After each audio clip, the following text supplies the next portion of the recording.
Start with our isometric move number 1. It's the easiest one to learn the proper technique and maximize tension in your muscles when you work on flexing your elbow. So you're contracting the muscles in your arm that cause your elbow to go from extension to full flexion. Okay? We do that all the time by picking things up. We're focusing on muscles around your elbow that cause the elbow to close or to flex. I think it's one of the easiest exercises to learn the principle of isometrics, the maximizing the tension. Remember, your brain doesn't know how much weight you're lifting or moving. It only gets signals about the tension in the muscle. So it's easy if you're in the gym and you don't mind throwing around big weights, it forces you to have maximum tension.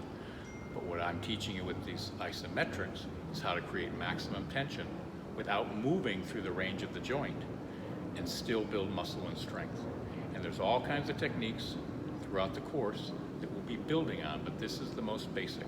I want you to look at an angle in your elbow, 90 degrees. So not down here, not up here, but right at 90.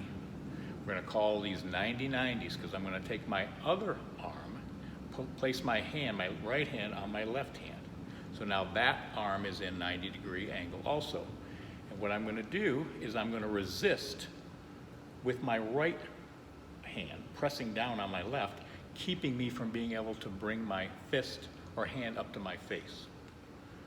So I'm gonna hold out front, and now I'm gonna pretend that I'm trying to bring my hand to my face and resist it.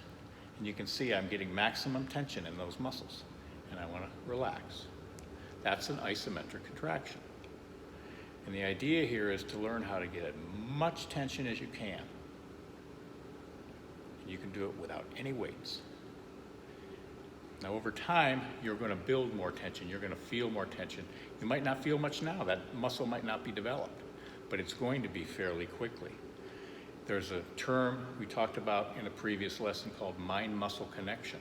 Where you put your mind, where you think, allows you to create more tension in that muscle. If I'm doing this isometric and I'm looking over and talking to people, I can only have so much tension. But if I now think about that bicep or those muscles around my elbow and really squeeze them, even if I look at them, okay, yeah, you'll look like a goof, but it helps to get maximum tension. So if I look and stare there, I can get as much tension as I can and relax. So I want you to practice that. Tight, tight, tight, and relax.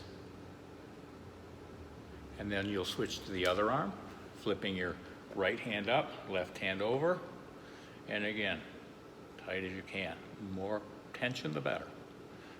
So if you're doing it right, you'll shake. You'll see me shaking like that. And we're going to do this for the first day, or first week, just at this 90-degree angle. In the coming lessons, we're going to go in different ranges so that you can build that strength in different ranges of the muscle, but this I found is the most effective place to start, because after a while, you won't even need this resisting hand. You can just get yourself in that 90 position, squeeze your fist, and pretend that you have a 100-pound dumbbell there that you're supporting, and just squeeze and relax. That's the most basic upper body isometric for elbow flexion. We're calling that our upper body iso number 1. We'll build routines around that.